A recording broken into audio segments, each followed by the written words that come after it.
भाइयों बहनों, राज्य में भ्रष्टाचार को समाप्त करने के लिए जीरो टॉलरेंस की नीति के साथ संकल्प लेकर काम कर रहे हैं। क्योंकि मुख्यमंत्री धामी की ये खबर अपने आप में ये पुष्ट करती है, वो मानते हैं कि भ्रष्टाचार है और भ्रष्टाचार के खात्मे के लिए सरकार काम कर रही है। परंतु आज राज्य में छोटी मछलियों को ही नहीं, भ्रष्टाचारी मगरमच्छों को भी पकड़ा जा रहा है और उनके खिलाफ भी कठोर कार्रवाई की जा रही है। कह काका क्यों काप रहा रिश्वत लेकर, रिश्वत पकड़ी जाए छूट जा रिश्वत देकर। पिछले 3 वर्षों में भ्रष्टाचार में लिप्त 200 से अधिक लोगों को जेल की सलाखों के पीछे पहुंचाया है। तो अगर इतनी बड़ी कार्रवाई सरकार ने की है तो मुख्यमंत्री पुष्कर सिंह धामी को जनता का विश्वास जीतने के लिए ये भी और करना चाहिए कि उस लिस्ट को भी सार्वजनिक कर देते हैं।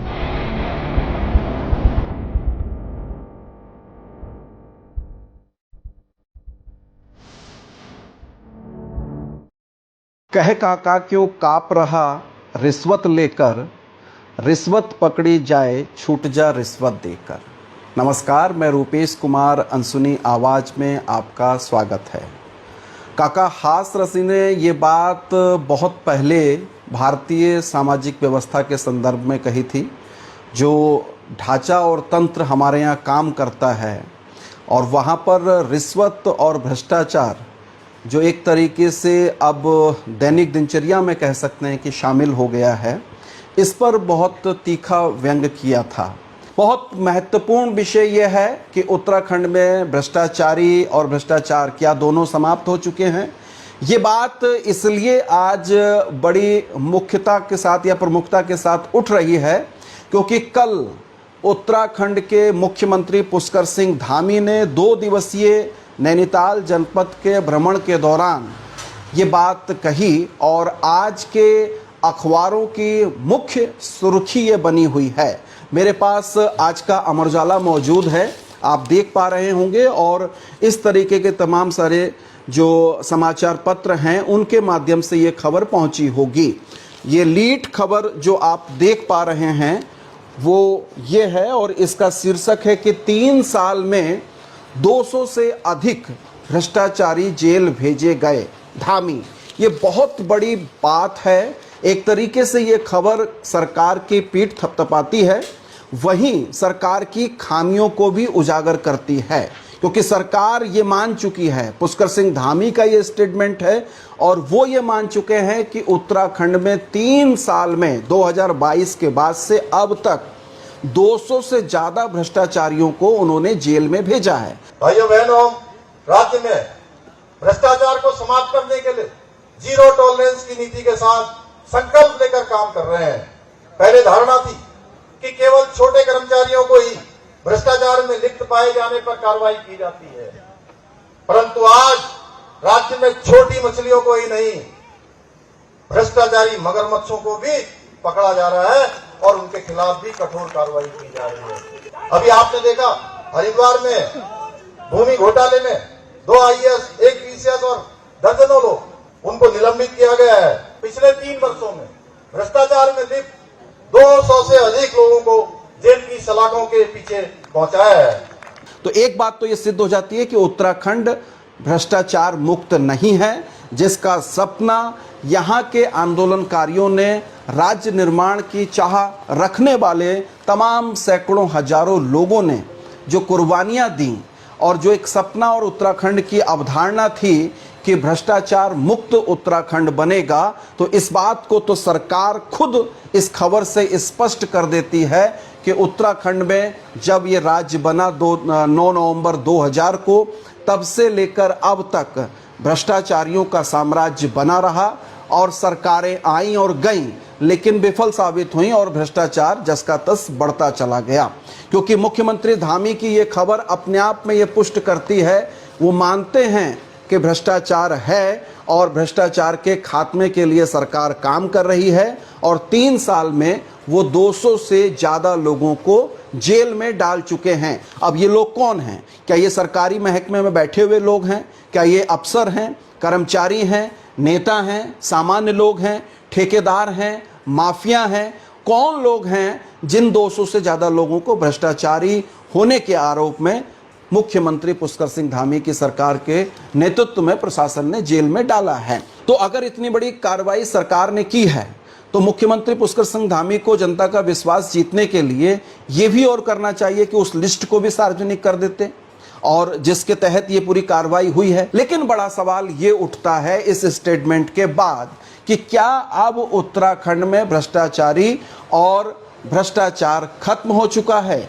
ये सवाल आज सुबह से ही बहुत ज़्यादा गहराया हुआ है और जितने संवेदनशील लोग हैं, उत्तराखंड के जो आम जनमानस के लोग भी हैं, वो इस हवाले से खबर को अपने अपने तरीके से देख रहे हैं और पूरे सोशल मीडिया पर यह चर्चा इस समय आम है कि मुख्यमंत्री के इस स्टेटमेंट को किस तरीके से लिया जाए, क्योंकि एक तरफ इतनी बड़ी कार्रवाई करने का हवाला मुख्यमंत्री दे रहे हैं तो निश्चित तौर पर वो अपनी सरकार की और अपनी पीठ थपथपाते हुए नहीं थक रहे हैं कि वो भ्रष्टाचार के खिलाफ काम कर रहे हैं। लेकिन ये बात 3 साल पूरे होने के बाद मुख्यमंत्री धामी साहब कह रहे हैं और सरकार बनने के साथ से वो एक ही नारा उछालते रहे हैं या भारतीय जनता पार्टी ये बात कहती रही है कि उत्तराखंड में जीरो टॉलरेंस की सरकार काम कर रही है।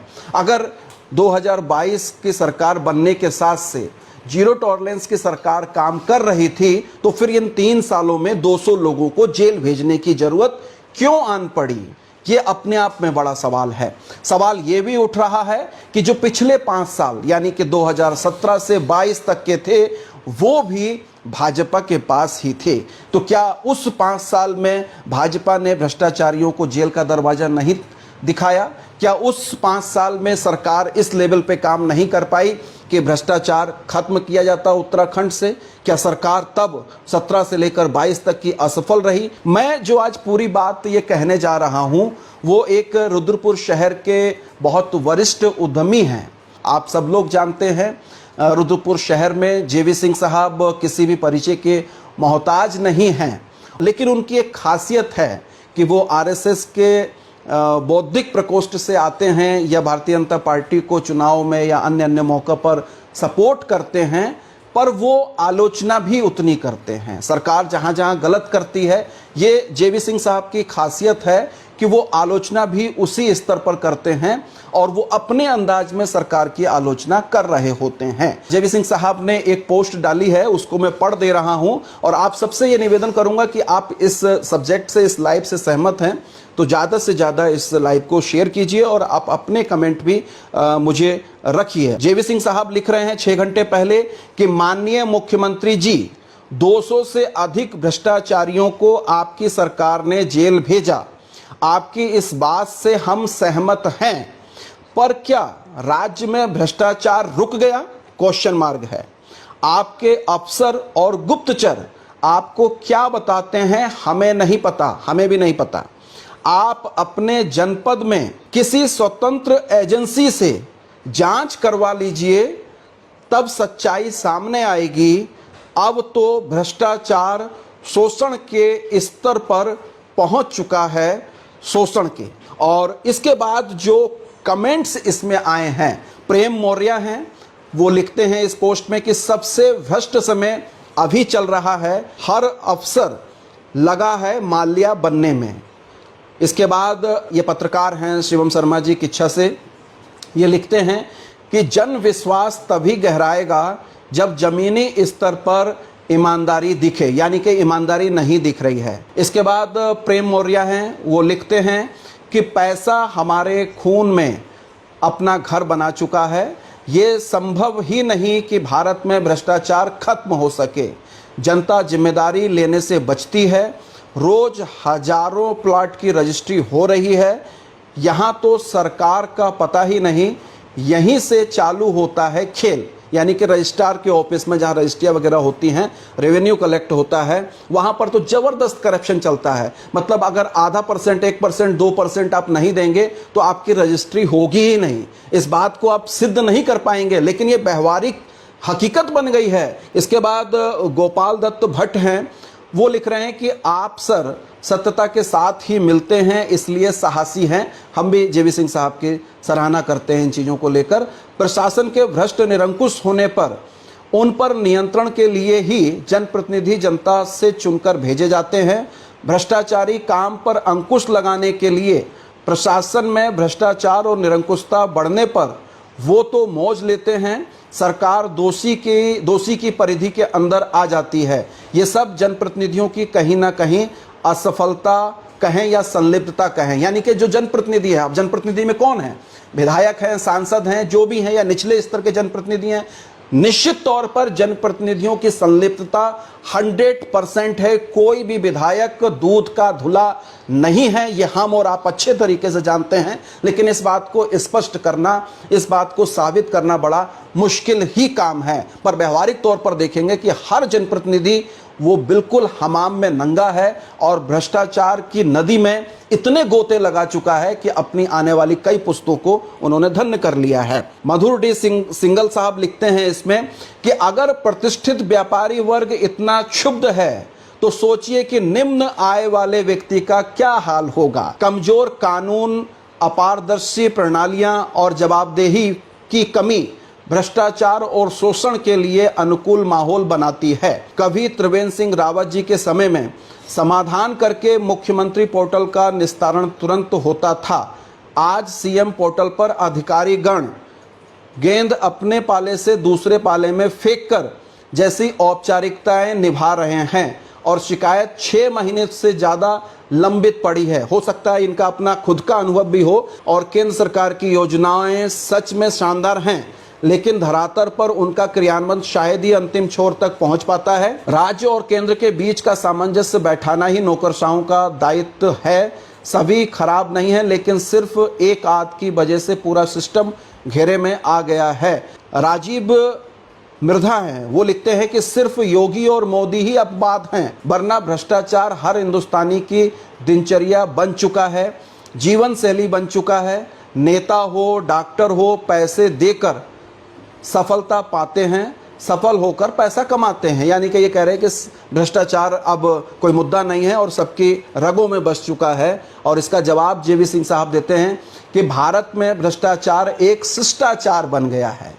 अब जब भ्रष्टाचार एक शिष्टाचार बन जाए तब आप क्या ही उम्मीद करेंगे। जब 2014 में आए थे नरेंद्र मोदी जी, वो इसी नारे के साथ आए थे कि वो भ्रष्टाचार को बिल्कुल जड़ से उखाड़ फेंकेंगे।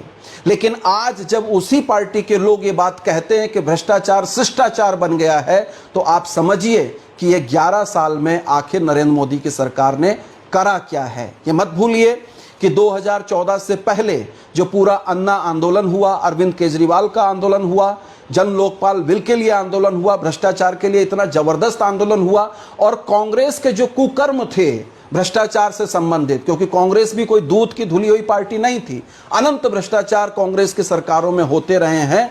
तो उस भ्रष्टाचार के खिलाफ जो निर्णायक आंदोलन हुए, जिसकी शुरुआत 2011 से हो गई थी, उस आंदोलनों की परिणति ही ये रही कि 2014 का चुनाव कांग्रेस बुरी तरीके से हार गई और नरेंद्र मोदी जी भव्य तरीके से, बहुत विशाल तरीके से सरकार में आए और दिल्ली की सरकार में आए और प्रधानमंत्री बने। तब से लेकर अब तक तीसरा टर्न है उनका, तीसरे बार प्रधानमंत्री वो बन चुके हैं। लेकिन जो लोगों की जो अपेक्षाएं थीं, लोगों की जो उम्मीदें थीं और जो वायदे खुद नरेंद्र मोदी के थे कि वो जीरो टॉलरेंस पर देश को लेके आ जाएंगे और करप्शन पूरी तरीके से खत्म हो जाएगा। करप्शन नए नए रूप में उभरा है, और न सिर्फ उभरा है बल्कि बहुत व्यापक तरीके से बड़े पैमाने पर हो रहा है। अगर ऐसा ना होता तो कल माननीय मुख्यमंत्री को यह स्टेटमेंट ना देना पड़ता कि 200 लोगों को उन्होंने करप्शन के आरोप में जेल भेज दिया है। तो करप्शन बड़ा मुद्दा है उत्तराखंड में, ये बात खुद पुष्कर सिंह धामी मुख्यमंत्री साहब